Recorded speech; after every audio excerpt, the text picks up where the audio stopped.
Congratulations, you've discovered the lost level.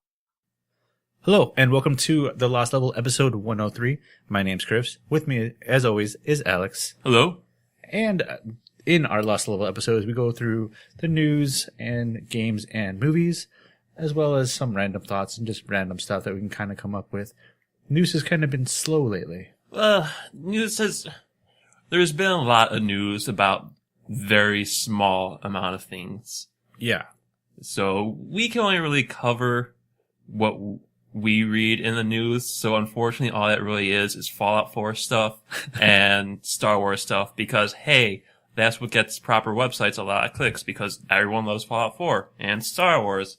So the more news you put about that, the more clicks you get and the more ad revenue they get. So more money for everybody. So that just kind of leaves us high and dry having to piece together what actual news there may be. Yeah, let's not kid ourselves. Video game and movie journalism is not very investigative. There's not those great stories. It's mostly clickbait at this point. Yeah, I mean, like everything on the internet, so yeah, like we go through the clickbait stories, we roll our eyes because I just clicked on a clickbait story for you guys. But then at the same time, it's like, how many of those are even worth mentioning? Not too many. Right. It's like, okay, how many mods do you have to know about in Fallout 4? Yeah. I mean, apparently, the Boston Red Sox are upset at a mod of Fallout 4. And that's important because sports and Fallout 4. Oh, man. Speaking of Fallout 4, there has been a lot of stories out there. Yeah. We've been playing. Adam, who's normally... I have not been playing because I'm still waiting for my copy to come in the mail. Fair enough. Adam, who is part of the podcast, who is not here this week, has been playing a lot of Fallout 4. And we are hoping to get his impressions and thoughts in an upcoming episode where we could kind of just have like a roundtable discussion regarding Fallout 4. Yeah. So we don't really want to go into like our impressions now, but we will in the near future. Especially since I haven't played yet. But Adam's been doing some Twitch here and there with it, so... He tried it out, yeah. Yeah, I remember him posting yesterday as well. So, oh, did he? Yeah, yesterday or 2 days ago. But, I mean, he's getting on there, so if you guys are interested, you always, check him out. I don't know what his username is. You know what? I don't know. It's probably either. Big Head. There is a Lost Level podcast community channel or page on PlayStation 4 that Adam created that you guys can more than happy to join. Wow, I didn't know that. Definitely check that out. Apparently, thanks for Alex filling me in.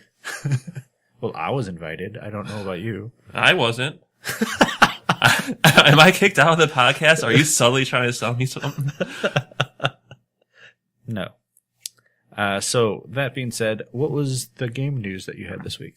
Well, I mean, before we get into that, I want to discuss what I have been playing with this past week, which is, I did receive my Steam controller and Steam Link system. Oh, okay. So for all you people out there who are unfamiliar with it, Steam, the online digital retailer for video games done by Gabe Newell of Valve, they released an OS recently with for basically all the products on Steam. So the new Steam machines came out, which are basically full custom-made consoles by major PC gaming companies. Right. And they released a controller with it and what's called a Steam Link box, which you could buy separately for $50 a piece, I believe. And Steam Link is basically, it looks for computers on your network that have Steam on them. And you could hook the Steam Link cable up to your TV and play those games off onto your TV. So it recognizes what games are on your computer, and you stream it from your computer to your TV. Oh, that's kind of cool. Oh, it's a really cool idea. My issue with it, and this just could be because I have Comcast, and Comcast is goddamn horrible when it comes to the internet. As a provider, I do get a lot of chugging and frame rate issues at times. Really? Yeah, though, I mean, the peak times when I am using it, someone else in my house is usually streaming Netflix or something like that.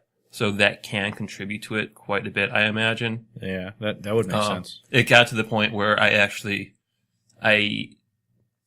switched from Wi-Fi to a LAN cable just because I knew it would make everything better. But even then, some games, like even games that aren't that, graphically intense or anything like that tend to chug a bit. Like, I was playing Grand Theft Auto 5 first, and it plays well for what it is, but if you're driving really fast, the frames start to drop, and I'm crashing a lot when I'm doing that.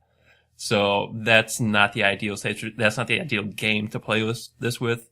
So it's definitely not if you want to do any competitive gaming on your TV, because it's just going to screw you over. Well, I guess the obvious question is, have you tried to play it without anybody else on the internet at the same time? I haven't had a lot of chance at it because I just got it and I hooked it up Wednesday or Thursday. Okay. And we're recording on Saturday, and I've been busy, so I haven't had a lot of chance to do it. Yeah. But I played some smaller games. I started playing Grow Home again. Okay. Which is that kind of indie Ubisoft one about the little robot that's growing the planet. Mm-hmm. That played well. I got some chugging in there. I was playing Party Hard, which is like a pixel-based, like a pixel art kind of mass murdery type game. Interesting. Yeah, it's like, I think it takes place in like the 90s or something like that, or early 2000s, and this guy who can't sleep because everyone's partying around and just kind of goes to parties and killing people. Oh.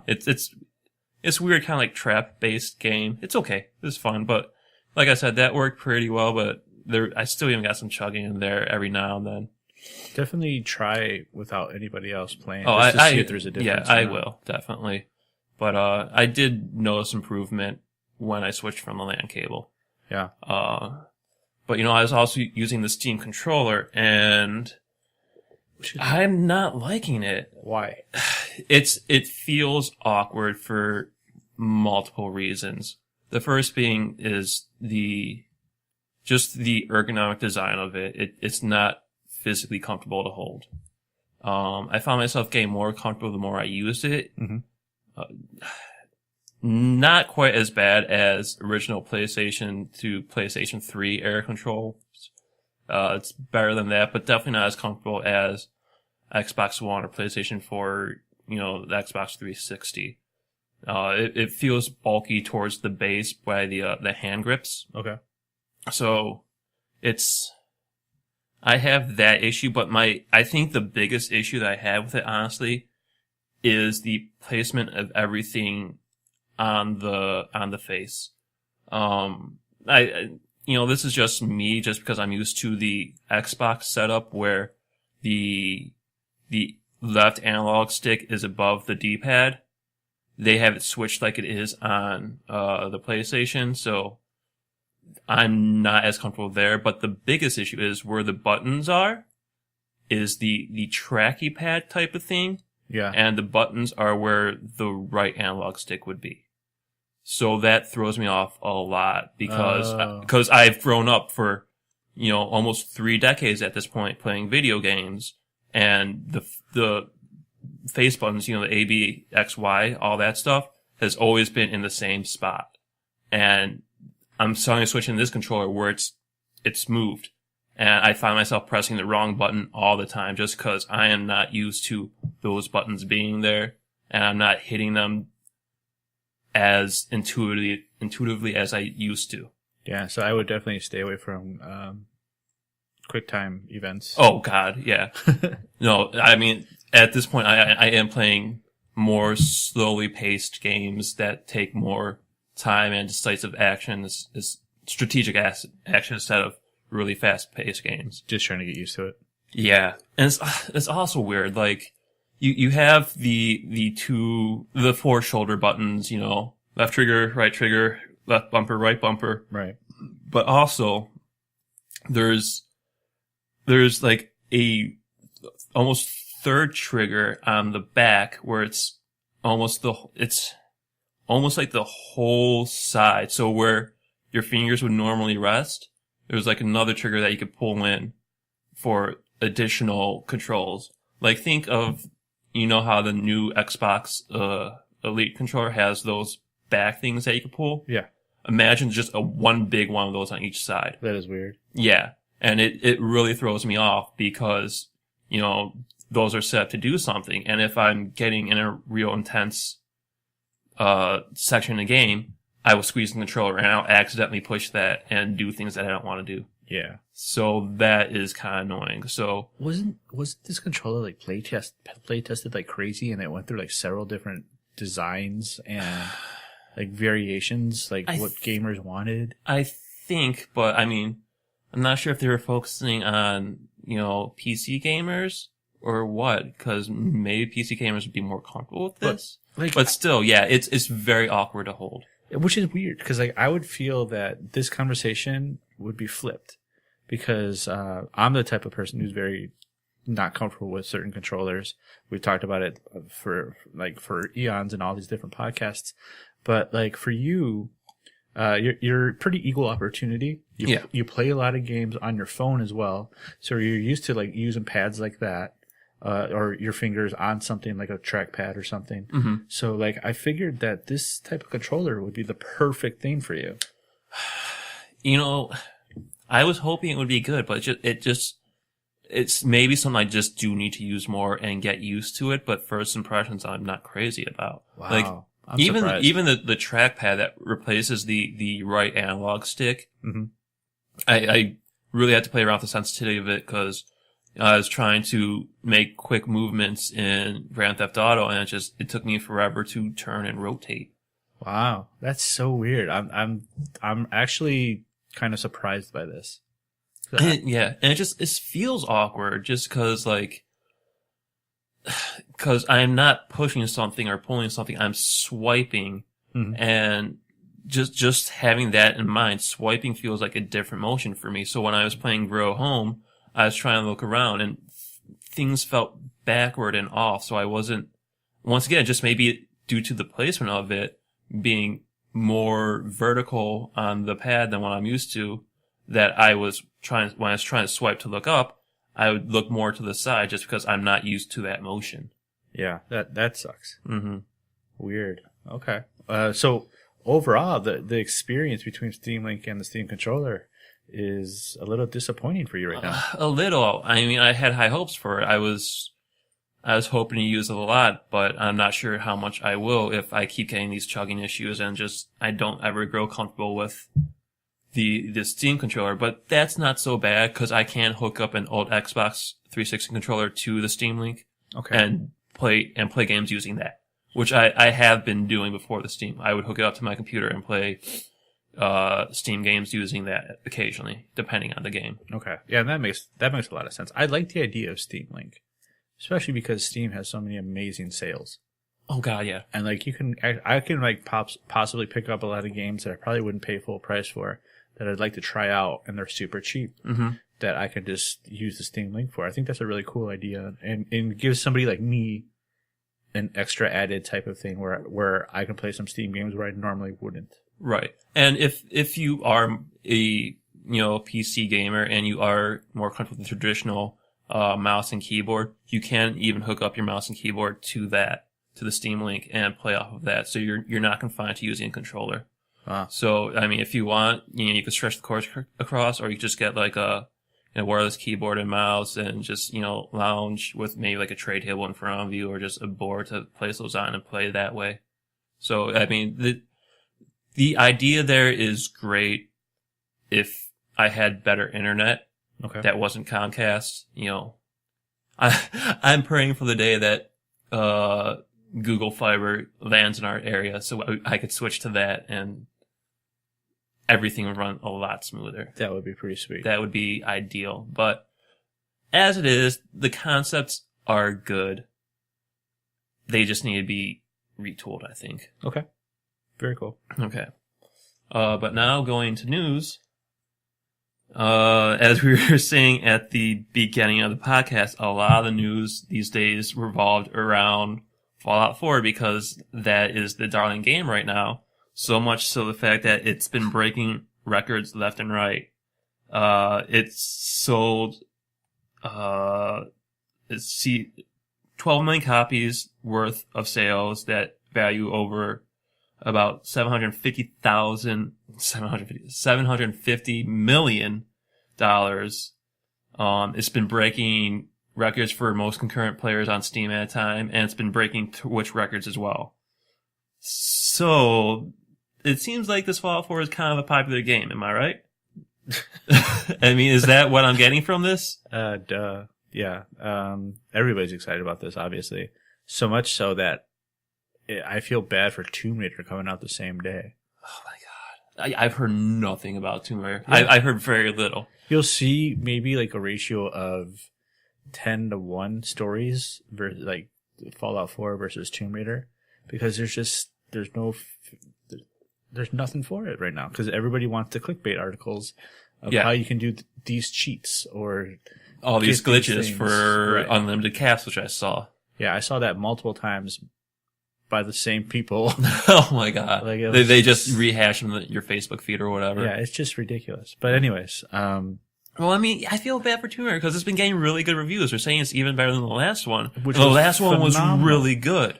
yeah. So it's really a shame that this isn't getting the press it deserves. I mean, additionally, it's coming out on the same day as Star Wars Battlefront. So that's even buried under that. You have Fallout 4. Under that, you have buried all the Star Wars Battlefront stuff. And under that is buried Tomb Raider. So it's a shitty time for Tomb Raider to come out. Yeah, which is really unfortunate too, because I love the first one. They put it everywhere. Like, if you haven't gotten a copy of Tomb Raider, the first one that came out, I'm surprised, because it's literally been everywhere. It's been even free. Yeah, it's on been free consoles. on, I think, both PlayStation 4 and Xbox One Yeah. through If you're Gold or PlayStation Plus memberships. definitely one of them. I'm pretty sure both. Yeah, I picked it up. I got it twice because I take that back. I only played your copy for the 360, but I liked it so much that I ended up getting the definitive copy on Xbox One. Yeah, it's just such a good game. It's something that like I will definitely go back to, probably in the near future, because I really enjoyed it. And I do want to sit down and play Tomb Raider, the new one. I just haven't had the opportunity to, because like in my mind, I'm like, all right, I'm going to buy Fallout 4. All of my time is going to be committed to Fallout 4. I'm not going to waste money paying full price for a game that I know is just going to sit on my shelf for 2 months because I'm so dedicated to Fallout 4. Which, surprisingly enough, is not the case. How much have you played of Fallout 4, Christopher? 3 hours. 3. Okay, that's more than what I last heard. 2.5 hours, which were player creation. Seriously, 2.5 hours? You can't be that serious. Seriously? Maybe. Wow. I hate it. Well, sit okay, there. but you don't. Here's the thing: you don't make the character look like you because you usually play a female character. Yeah, usually. So, like, I don't see you getting that involved in character creation because of that. Because when I do, I usually play a male character, and I take a lot of time to make the character look very similar to me. Yeah, I don't. So that just blows my mind that you can spend that much time. It's fun, kind of Yeah. messing around with it. So I spent a lot of time in that. And I'm always anal retentive about that. Like, same thing with Mass Effect. I spent so much time creating my fem shop because I'm like, I am going to be playing this for a trilogy. I'm going to be spending probably over 100 hours in this. So I want this person to look okay. So I have somebody that I'm happy with, somebody that is like, eh. So then every time I see them on screen, I'll be like, eh. For like 200 hours. I don't want that to happen. I want that to be good. Yeah, you know what? I when it came to Mass Effect, like the first one, I tried to make the character look like me, but at that point, the character creation wasn't really that well refined. No, it was not nearly what Fallout I ended up is. looking kind of Asian. So I learned my lesson from that, and I'm like, all right, I'm just going to use the default Shepherd at this point. Which is it's a good Shepherd. I mean, so, but yeah, I maybe spent a little bit too much time in that. So when I finally got to play it, I was in it. I was in the vault, got through the vault process, and then kind of stopped playing it for another game that came in the same day for me. Something that you would have seen on the Fallout Pip-Boy unboxing had Alex press record. Yeah. Don't worry, we got another unboxing out there once mine comes in. So Alex did an unboxing on it and was completely done with it. And I go look at the camera and he never hit record. I hit it, just not well enough that it actually worked. He had it on camera function and held it down, so it bursted a bunch of photos rather than. Well, it shouldn't have been a red button. The button was red. That for me, that indicates I don't know video but record to me. Regardless, funny stuff. Yes. But during that unboxing video, at the very top of the box, because it came from Amazon, I buy a lot of stuff from Amazon. He opened it up, and then Until Dawn was sitting on top of it. So he's like, Until Dawn, and he throws it. You're not Fallout. Get out of here. So he threw it across the room, which I thought was funny. But coincidentally enough, I didn't think I was going to play it either. It was $40. It was $20 off on a Amazon deal. I'm like, yeah, I'm going to grab that because I've always wanted to try it out. So I ended up playing that the last 2 days. And you beat it at this point, right? I couldn't put it down. You know what? I got it probably about a month or so ago, probably 2 months ago, and I played 2 or 3 hours of it, but that's before like the story really started picking up, and I never went back to it because I was playing Metal Gear Solid 5, and that consumed all my time. Yeah. So when you got Until Dawn, I was like, oh, I should really go back to this, and I'm not done with it yet, but yeah, I'm really enjoying it still. Yeah, so. Honestly, I couldn't put it down. Like usually games at this point in my life, I'm not an avid gamer like I used to be. I'll play games where I get maybe like 20 minutes to an hour, pick and play type of thing. I don't really get into it as much as I used to, where I could just spend days on the couch and just play. So Fallout is kind of daunting to me right now. I'm not too sure how involved I'm going to get. I'm hoping that I can get invested into it, but we'll see. But yeah, with Until Dawn, like legit, I was just sitting there and I could not get away from it. Oh, it's definitely good. We may end up doing a round table. We are. Yeah, I decided. I know. Obviously, this game came out in it was in like August, late August came out, and I knew about it, but didn't really care about it too much. I've heard some really positive stuff about it. So I'm like, all right, cool, $40, I'll check it out. So now that I've played it, Alex is also playing it. We're definitely gonna have a little discussion about it. I have like another hour and a half, 2 hours left to go, so. I should knock that out within the next day or two, and yeah. So in the next couple of weeks, we'll probably yeah. record something when there's a lull in news or something. Yeah. To share our thoughts on Until Dawn. When there's a lull and there's nothing but Fallout 4 news, yeah, definitely Yeah. We'll do a recording on that. Yeah, like we were debating on even doing this one. The reason we're kind of doing this podcast is because we got brand new microphones and we wanted to test them out. Yeah. So hopefully it sounds good for you guys. Yeah. So like I'm really happy with the sound quality so far. Regardless, go back to your Fallout stories.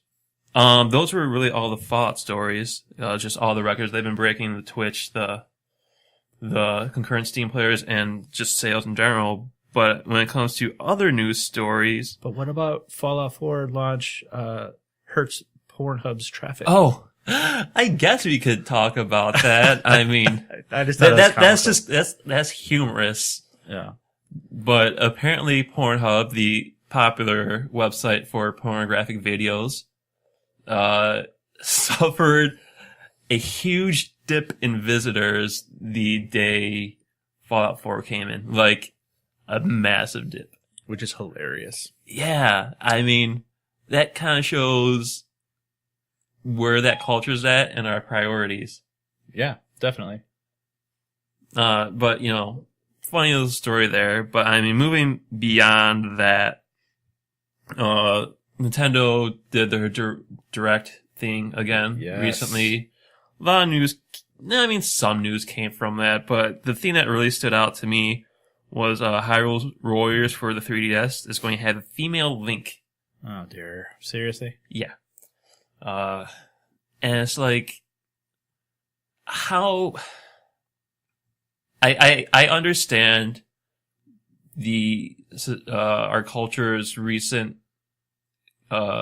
kick in a strong female protagonist, but is it really necessary to shoehorn in a female version of a character that's already there? Especially for Nintendo. Yeah. Because Nintendo has never been very gender biased by any means. I mean, they have strong female characters throughout their history. Look That's at true. Samus. Right. I mean, like, that was probably the first strong female character in any video game. Yeah, I mean, Peach, I mean, they have characters. I mean, Peach honestly gets captured all the time, but she plays in other games where she's a strong player. And that's the thing. This kind of feels like almost a move that they do with Mario, where they just introduce all these weird random characters like Waluigi just out of nowhere. Right. It's like this person has no canon. I mean, if you could have canon in a Mario game, I mean, he just kind of comes out of nowhere. Like, okay, let's toss him in because it's like a Luigi version of Wario. Right. So I just find it weird that they're launching this female Link. Like, to what end? After you just said that, it makes perfect sense why Nintendo is doing it. Yeah, I mean, But I'm surprised by it because Nintendo does generally not really care about gender as much, and they're not very male biased. They're kind of equal opportunity. right. But I mean, even to that point, you know, they have Zelda, the titular character of. You have to giggle when you say that word. Yes. But I mean, that character, the game series is based off that character, and she has been in the past shown to be a strong character. Mm-hmm. And even with her counter person, her other persona of Sheik or Sheik. Yep. Sheik. Yep. Yeah, I mean, it shows as a strong female character, so it's just weird that they are tossing in a female Link when you already have a based character like that. Yeah, it's really surprising. I mean, and it But makes I'm- sense yeah, for but- them, yeah. but it's just dumb. I'm not offended by it. It just kind of seems weird and awkward. Yeah, I agree. All right. Moving on from that, final game news story is they're going to do a full-blown remake of System Shock. Oh, okay. So, for all you unfamiliar with it, System Shock is kind of like the spiritual predecessor to the popular BioShock series. So, it was recently re-released on Good Old Gamer, GOG.com, Mhm. and the crew that was, you know, helped put it on there decided that they're going to do a full-blown remake. So that's pretty exciting. Yeah, that's pretty neat. Yeah, and they're also talking about possibly doing a System Shock 3. So that'll be cool for any of you BioShock fans out there to kind of see Where it all came from. yeah, the origins, the genesis of it all. I own a copy of System Shock, I believe, but I couldn't get into it because the control scheme is like really old school Yeah. to the point where it's not, you know, if you're playing on mouse and keyboard, you know, I've been used to using WASD and the mouse to look. It does not control like that.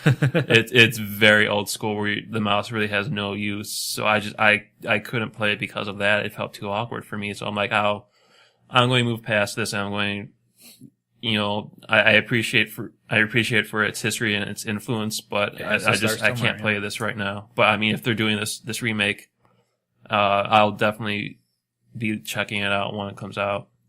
Yeah, definitely. That sounds interesting. I don't know if it's like as cool as maybe seeing a BioShock Infinity or another sequel to that game. BioShock Infinity? Yeah. But we'll see. I don't know. Here's, like, I think, if I remember, Kevin Levine left, and he's not working on those projects anymore. Oh, So I'm not sure if I really want to see another. a BioShock without him. I mean, BioShock 2 was a different production company. It wasn't Irrational Games. And it's noticeable. Yeah, they're very different games between BioShock 1 and BioShock 2. Yeah. So, I mean, I didn't hate BioShock 2, but it's a very different game, and I do prefer one over the second. For But, sure. Yeah, I mean, it's fun. I look forward to it. I look forward to playing it because, like I said, it is such a important game in the whole exploring shooter genre. Yeah, it's just sometimes it's hard to go back to those old games where they're classics and they were good for their time, but then going back, you're kind of just like, Yeah, I the can't art do it. direction story will definitely probably be, well, not the art direction so much, but the story and everything may feel really dated, especially the gameplay if they don't do anything to improve upon that. Yeah, for sure. So, movie news. Movie news. Most of it is Force Awakens stuff. Oh, right. But we'll Because start out popular with clicks. yeah. We'll start out with the not Star Force Awakens. Prometheus 2 gets another title change. Apparently, I think was it like overall disappointment with Prometheus. A lot of people were disappointed with Prometheus. So rather than calling it Prometheus 2, they're changing the title back to an Aliens origin. Okay. I mean, if that's the direction they want to go So to get that. I think to satisfy the masses, I think Alien Covenant is the new title, something that people will be like, "Oh, it's an Alien movie, so let's go see it." Right, but I mean, I feel like a lot of people want to go see Prometheus for that very reason as well, and their main gripe was it didn't feel like an Alien movie, and it didn't feel like it was connected to the universe all that well. So them naming it Alien, Well, now that kind of seems counterproductive. now that you've established Prometheus, you've given like the origin story, and now you could find out the origin story of the xenomorphs in a more detailed type of way in the sequel, but named Alien Covenant, to try to get more people to watch it, which is kind of unfortunate, but at least I guess it's being made, so that's kind of good news. I enjoyed the movie for what it was. I feel like I have to watch it again because I only saw it once, and I loved the first half of it. The sci-fi was amazing in the first half of that movie. The second half fell off hardcore and went cheesy, action, dumb, generic creature feature. Yeah, it did, didn't it? As opposed to great sci-fi in the first half of that movie. So yeah, I just, there's a love it and hate it in me for that movie. Right. Like I said, I have to watch it again because I think when I watched it at home, and I have problems watching movies at home because I'm too easily distracted. Yeah, you gotta put the phone down, man. I do, and that's a really bad habit of mine when I'm watching anything at home. Like if I'm at a theater, I'm in and I'm all completely absorbed. But when I'm at home, I'm texting, I'm checking Facebook. It's hard for me to really engross myself. So that's really a habit I have to break. So, I mean, yeah, I definitely have to watch it again. Along with a few other movies that I was just too absorbed in my phone during. Right. So if you guys are interested in seeing more of the Alien lore, definitely check out the upcoming Alien Covenant, which I don't even know what year that's coming out. Probably at least 2 years from now. Yeah. I mean, it's not even being written yet. I think it's being written now. Well, I imagine it's being written. I don't know. It's still going to be a while off. So that movie's kind of been in development hell for a while, where they're like, yeah, we'll make it. No, we're not. Yeah, we are. No, we aren't. And now it's going through a couple title changes already. So who knows? We'll see it or whatever. On to Star Wars The Force Awakens. Oh, okay. And here's the thing. I was thinking about this podcast all day today, trying to decide, like, all right, obviously there's not that much movie news that I'm really interested in covering. Obviously, a lot of it is clickbait, The Force Awakens stuff, because everybody wants to know about that. So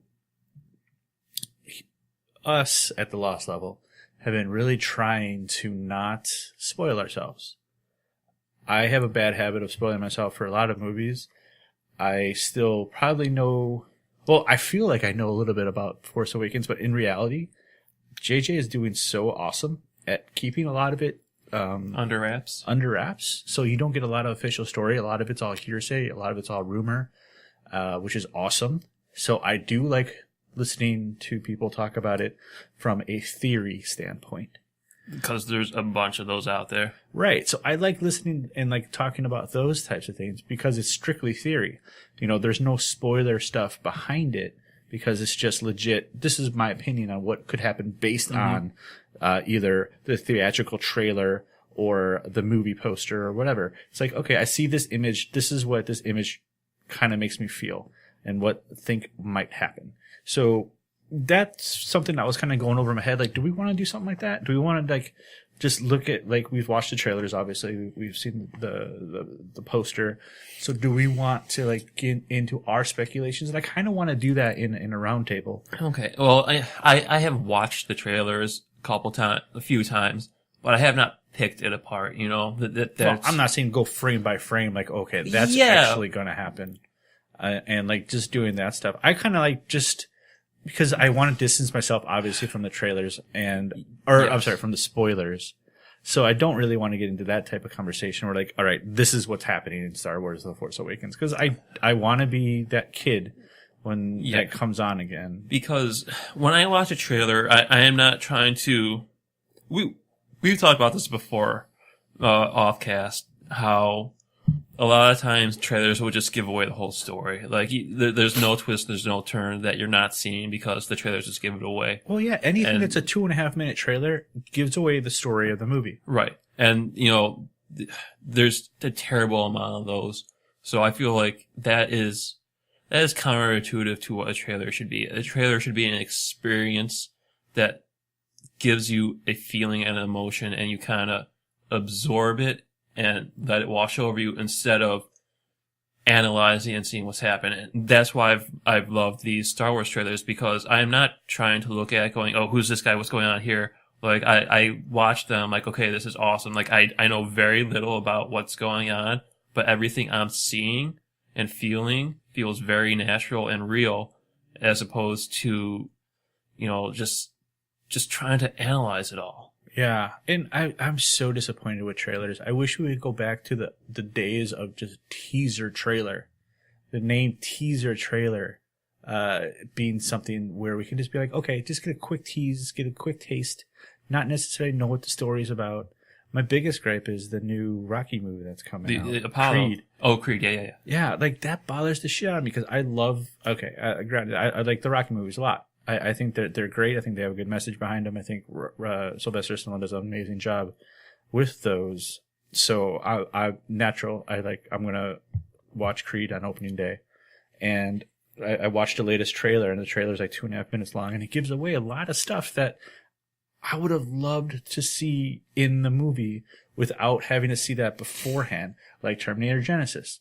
When we watched that, and Why the hell were you watching that? I walked in today. Seriously, I was taking a nap before the podcast, and I left Terminator Genesis on. Okay, sue me. So it's like your lullaby, because that movie is bad.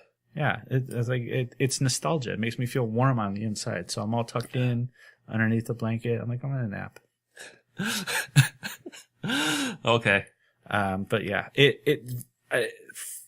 I was thinking about doing the Force Awakens and doing that stuff. I think we still might. Okay. I haven't fully decided yet, but you know, JJ's talking a lot, not saying anything necessarily, but he's talking a lot because people are asking like, where the hell's Luke on the poster? Right. So, you know, he's keeping that a mystery. Right. And I purposely avoid those articles. I'm like, well, I don't want to fucking know. Oh, the articles are actually pretty genius because they say nothing. Yeah.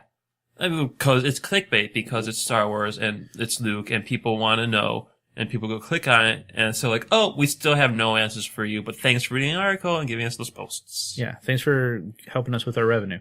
But yeah, if we started posting everything about Force Awakens, it would clearly be nothing newsworthy by any means. It would all just be Speculation, the same shit that you saw, and like, there's an art to say nothing in an article.